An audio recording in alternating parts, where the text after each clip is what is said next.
6 सितंबर 2011 नैनीताल, उत्तराखंड। रात के करीब 12:30 बज रहे थे। हल्की बारिश हो रही थी। भोवाली के जंगलों से एक फोर्ड कार तेजी से गुजर रही थी। कार में 3 लोग बैठे थे।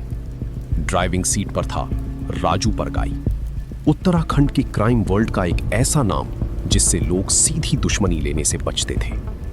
उसके बगल में बैठा था अमित आर्य, राजू का साथी, उसका भरोसेमंद आदमी। और पीछे की सीट पर बैठा था एक तीसरा आदमी। राजू और अमित उसे अपना नया दोस्त समझ रहे थे, लेकिन उन्हें नहीं पता था कि उस रात उनकी कार की पिछली सीट पर दोस्त नहीं, मौत बैठी थी।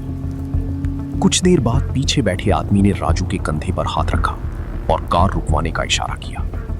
कार शाम खेत के पास सड़क किनारे रुक गई। आदमी कार से उतरा, अंधेरे में कुछ कदम दूर गया, फिर वापस लौटा। लेकिन इस बार वो पिछली सीट की तरफ नहीं गया, वो सीधे फ्रंट विंडो पर आया। अमित ने शीशा नीचे किया और अगले ही पल जंगल की खामोशी एक गोली की आवाज से टूट गई। और उसी एक गोली ने राजू परगाई और अमित आर्य दोनों की कहानी खत्म कर दी। लेकिन शूटर भागा नहीं, वो रुका। उसने जमीन पर पड़ा गोली का खोखा देखा। वो उसे छिपा सकता था, लेकिन उसने नहीं छिपाया। फिर उसने कार से नोट से भरा बैग निकाला और उसे कुछ दूर झाड़ियों में फेंक दिया। ये सीन रॉबरी जैसा नहीं दिखना चाहिए था। फिर 2 और गाड़ियां आईं, कुछ आदमी उतरे, क्राइम सीन को और उलझाया गया। और कुछ देर बाद शूटर अपने साथियों के साथ वहां से निकल गया। करीब 35 किलोमीटर बाद उसने गाड़ी रुकवाई, साथियों से हाथ मिलाया और कहा, अंडरग्राउंड हो जाओ। फिर वो अकेला जंगल की तरफ चला गया। रात की अंधेरी में वो गायब हो चुका था। लेकिन कुछ घंटों बाद पुलिस जिस आदमी के घर पहुंचने वाली थी, उसका नाम था लकी बिष्ट।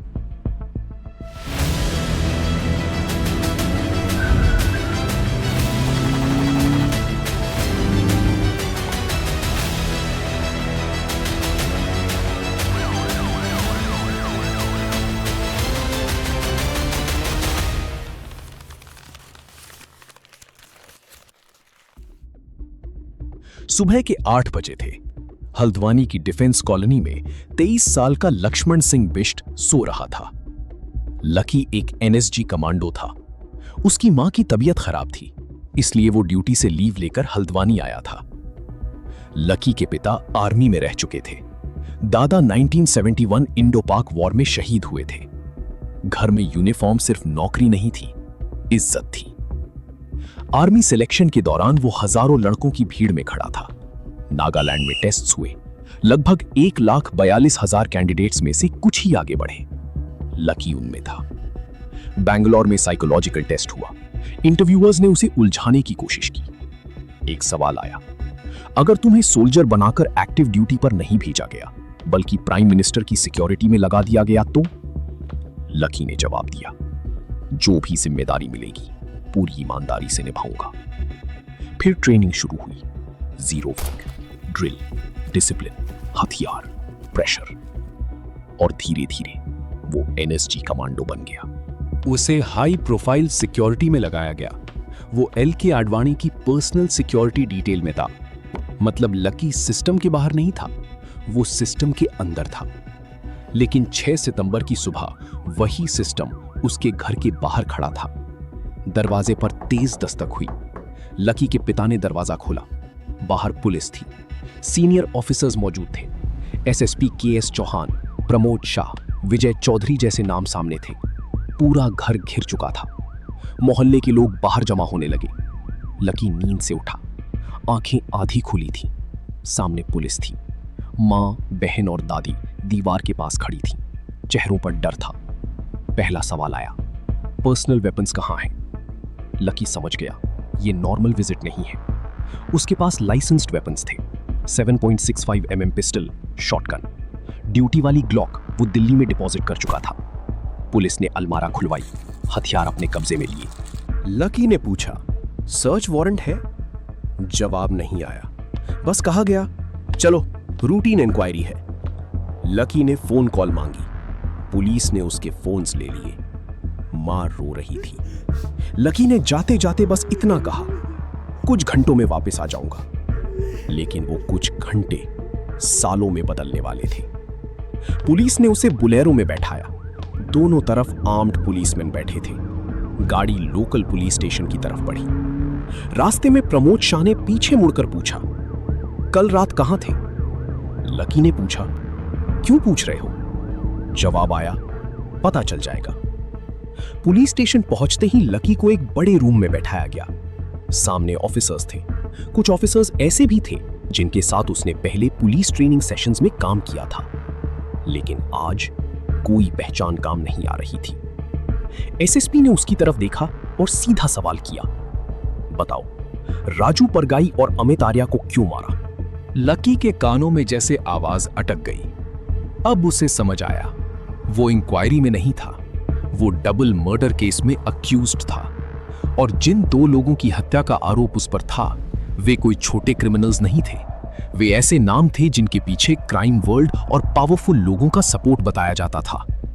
लकी को पहली बार अपनी जान का डर लगा। उसके हाथ पीछे किए गए, हथकड़ी लग गई। एक एनएसजी कमांडो जो कभी वीआईपी सिक्योरिटी में खड़ा रहता था, अब पुलिस स्टेशन में हथकड़ी पहनकर बैठा था। पूछताछ शुरू हुई। लकी बार बार कहता रहा, मुझे नहीं पता। लेकिन पुलिस को मर्डर वेपन चाहिए था। यहीं लकी ने पहला दांव खेला। उसने कहा, वेपन्स जंगल में छिपे हैं।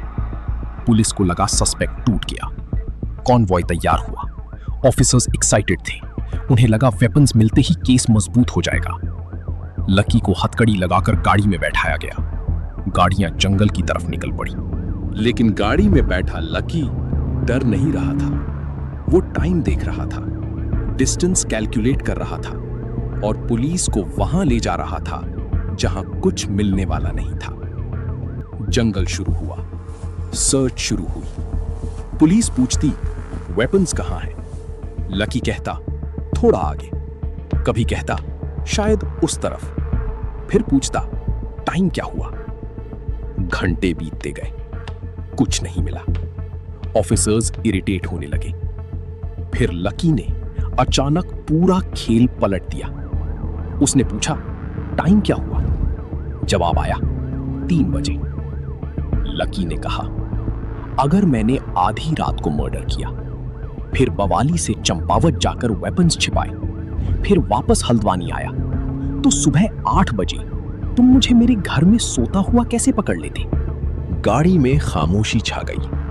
पुलिस समझ गई, लकी कन्फेशन नहीं दे रहा था, वो उनकी टाइमलाइन तोड़ रहा था। क्योंकि लकी को पता था, अक्यूज्ड को कस्टडी में लेकर गायब नहीं रखा जा सकता। उसे लीगल टाइम लिमिट के अंदर जुडिशियल अथॉरिटी के सामने पेश करना होता है। वो टाइम खरीद रहा था। स्टेशन लौटने के बाद प्रेशर और बढ़ा। पूछताछ तेज हुई। लकी को डराया गया, उलझाया गया, लेकिन वो टूट नहीं रहा था। फिर आया फिंगरप्रिंट्स वाला एंगल। एक डॉक्टर से फिंगरप्रिंट्स लेने का काम कराया गया। लकी समझ गया कि अगर फिंगरप्रिंट्स ऑफिशियल डेट और टाइम के साथ रिकॉर्ड हो गए तो कस्टडी की कहानी पुलिस के लिए प्रॉब्लम बन सकती है। उसने मौका देखा। फिंगरप्रिंट्स रिकॉर्ड करवा दिए, डेट और टाइम के साथ। 7 सितंबर शाम 5 बजे। अब कस्टडी की टाइमलाइन पुलिस के लिए उतनी साफ नहीं रही। इसके बाद रात आई। लकी को सेल में रखा गया। एक कमांडो जिसके पास कभी वेपन, रेडियो और कमांड होता था, अब एक कमरे में था। फोन नहीं, यूनिफॉर्म नहीं, फैमिली नहीं, सिर्फ हथकड़ी, दीवारें और एक ही सवाल, अब बचना कैसे है? लकी की असली लड़ाई अब शुरू होने वाली थी।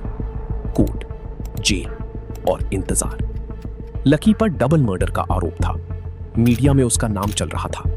एक एनएसजी कमांडो अब अक्यूज्ड बन चुका था। जो आदमी मां की तबीयत देखने घर आया था, अब जेल की सलाखों के पीछे था। जेल में उसकी पहचान बदल गई। वो कमांडो नहीं था, वो आरोपी था। हर सुबह गिनती होती, पूरा दिन बैरक में निकलता और फिर कोर्ट की तारीख आती। महीने बीते, फिर साल, और इसी बीच इस कहानी पर एक नाम छाया रहा, एजेंट लीमा। क्या एजेंट लीमा वही शूटर था? क्या लकी ही एजेंट लीमा था, या एजेंट लीमा कोई और था और लकी उसकी कहानी में फंस गया? क्योंकि ओपनिंग सीन में जो शूटर था वो कोई डरकर भागने वाला एमेचर नहीं लग रहा था। उसने सीन कंट्रोल किया, खोखा जानबूझकर छोड़ा, मनी बैग अलग किया, साथियों को अंडरग्राउंड भेजा, वेपन साफ किया और रात में गायब हो गया। ये काम किसी इम्पल्सिव किलर जैसा नहीं लगता था। ये काम प्लानिंग वाला था और इसी प्लानिंग ने लकी के केस को मिस्ट्री बना दिया। साल 2018, करीब 7 साल बाद कोर्ट का फैसला आया। एविडेंस की कमी के आधार पर लकी बिष्ट और बाकी आरोपियों को बरी कर दिया गया। लकी बाहर आ गया, लेकिन कहानी खत्म नहीं हुई, क्योंकि कोर्ट ने सिर्फ इतना कहा, एविडेंस इनफ नहीं है। लेकिन जो 7 साल चले गए, उनका जवाब कौन देगा? अगर लकी ने मर्डर नहीं किया था तो शूटर कौन था? अगर एजेंट लीमा सच था तो वो कहां गया? अगर लकी ही एजेंट लीमा था तो उसे बचाने कोई क्यों नहीं आया? और अगर एजेंट लीमा कोई और था तो लकी उसकी शैडो में क्यों फंसा? एक रात, एक फोर्ड कार, 2 मौतें, एक बैक सीट शूटर, सुबह पुलिस रेड, एक एनएसजी कमांडो, जंगल सर्च, फिंगरप्रिंट्स का खेल, 7 साल की लीगल फाइट और अंत में अक्विटल। लेकिन पूरा सच वो आज भी साफ नहीं है। लकी बिष्ट की कहानी मर्डर से ज्यादा उस सवाल की कहानी है जिसका जवाब आज भी नहीं मिला। क्या एजेंट लीमा सच में लकी बिष्ट था? जय हिंद, जय भारत।